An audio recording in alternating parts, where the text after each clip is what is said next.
In today's video, I'm going to teach you how to integrate HubSpot with Microsoft Outlook. To get started, open HubSpot and log into your account. Make sure you're using the correct workspace or portal before moving forward, especially if you manage more than one account. Starting from the right place helps avoid connecting the integration to the wrong team or environment. Once you're signed in and on your main dashboard, you're ready for the next step. From inside HubSpot, go to the marketplace. This is where HubSpot keeps its available integrations, apps, and connection tools. You'll usually find it in the main navigation area. If your screen looks a little different, just look for the section related to apps or integrations.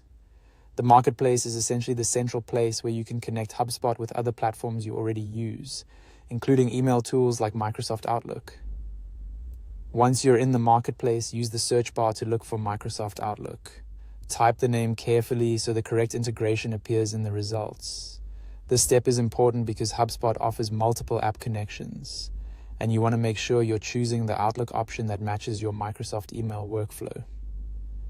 When you see Microsoft Outlook in the search results, click into it to open the integration page.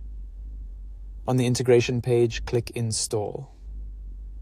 HubSpot will then prompt you to sign into your Microsoft Outlook account so the two platforms can be connected. At this stage, follow the on-screen login prompts from Microsoft and approve any permissions that are required. These permissions allow HubSpot and Outlook to work together properly, which may include syncing communication-related activity depending on your setup. As you complete the sign-in process, take a moment to read each permission screen carefully so you understand what access is being granted. This is especially helpful if you're setting things up for a business account or connecting tools on behalf of a team.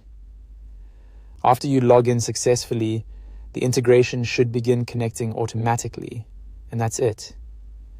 Once the installation is complete, HubSpot and Microsoft Outlook will be linked. If you don't immediately see the connection reflected, give it a moment and refresh the page if needed. A successful connection usually means you're ready to start using Outlook alongside HubSpot more smoothly. Thanks for watching, and that's how to integrate HubSpot with Microsoft Outlook.